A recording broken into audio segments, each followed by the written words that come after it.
राम राम दोस्तों। सुबह हम निकल पड़ते हैं हमारे अगले सफ़र के लिए और हमारा नेक्स्ट डेस्टिनेशन था श्री बद्रीनाथ धाम और भारत का पहला गांव माना। शंकर से सुनिए भोलेनाथ जी, रहना है हर एक जन्म में मुझे तुम्हारे साथ जी, बचन दीजिए ना छोड़ेंगे। श्री बद्रीनाथ धाम जाने के लिए आपको जाना होता है इन डेंजरस रास्तों से।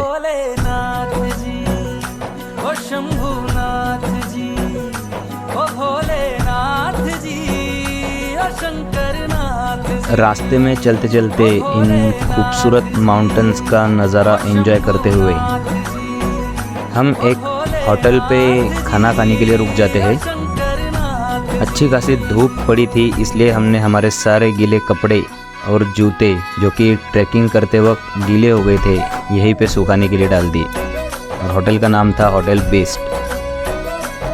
ये होटल आपको रुद्रप्रयाग से थोड़ा आगे निकलने के बाद पड़ता है और यहाँ का खाना सच में बहुत लजीज है।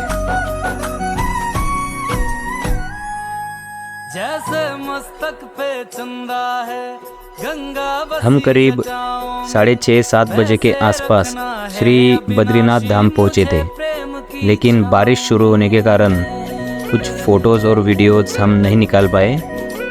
हमने रूम बुक करी और फ्रेश होके सीधे निकल पड़े दर्शन के लिए।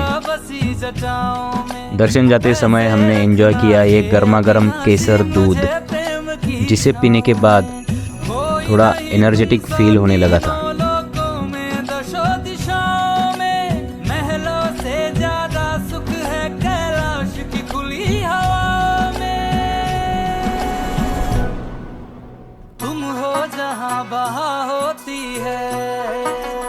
श्री बद्रीनाथ धाम अलकनंदा नदी के तट पर बसा हुआ है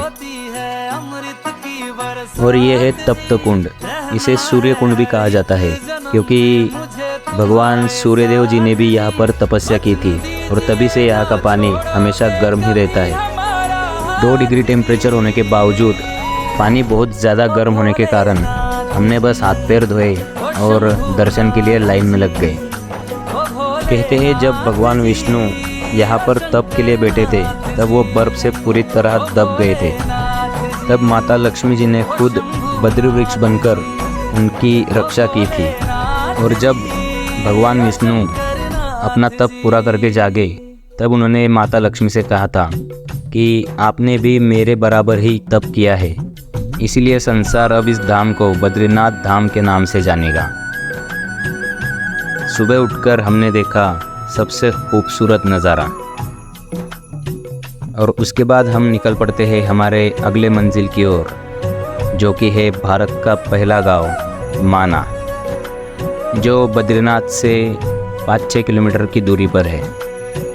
इस गांव का भी अपना एक अलग ही इतिहास है। कहते हैं कि पांडव स्वर्ग के लिए इसी गांव के रास्ते गए थे और महर्षि वेद व्यास जी ने महाभारत ग्रंथ का निर्माण और 18 पुराणों का निर्माण भी इसी गांव में एक गुफा में बैठकर किया था, जिसे आज वेदव्यास गुफा के नाम से जाना जाता है।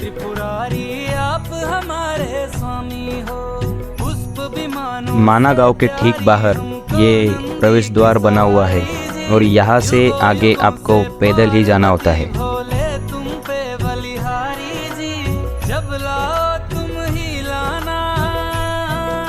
गांव में चलते चलते हमारे साथ एक इंसिडेंट होता है।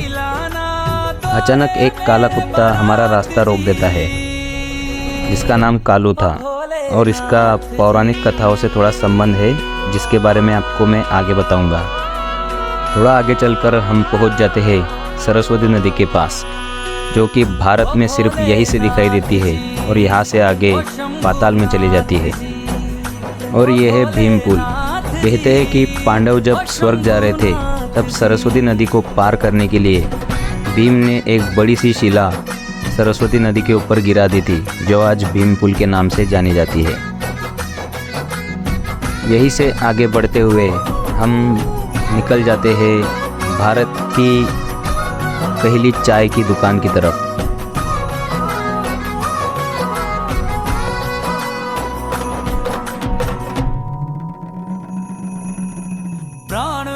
बसते हैं तुम में, तुम बिन मेरी नहीं गति।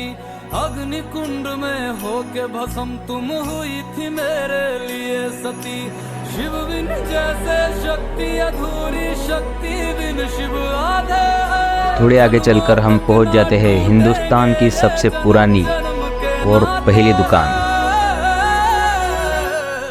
कहते हैं पांडव जब स्वर्ग जा रहे थे तो उनके साथ साथ एक कुत्ता भी उनके साथ चल पड़ा था। वो कोई और नहीं बल्कि स्वयं यमराज थे। और ये रहा कालू जो गांव से हमारे साथ चल पड़ा था।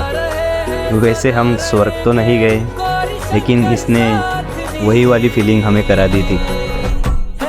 उसके बाद भारत के इस पहले गांव में हमने ढेर सारी मस्ती की एंड सतीश और अमित ने बनाई एक स्पेशल मेमोरी।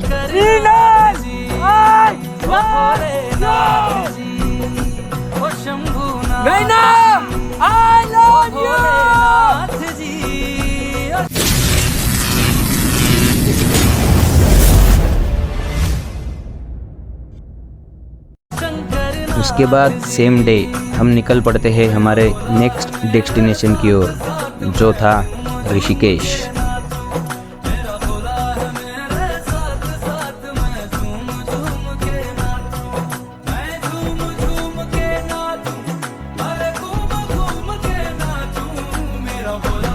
रास्ते में हमने किए हनुमान जी के दर्शन और थोड़ा आगे चलकर किए विष्णुप्रयाग के दर्शन, जहाँ पर अलकनंदा और धौली गंगा इन पवित्र नदियों का संगम है। थोड़ा आगे चलकर हमने नाश्ता किया और चाय पी। उसके बाद हम निकल गए ऋषिकेश के लिए। वहाँ पर जाकर हमने एक आश्रम में बुकिंग की थी, जिसके बारे में मैं आपको अगले वीडियो में बताऊँगा। तब तक के लिए स्टे ट्यून, गुड बाय।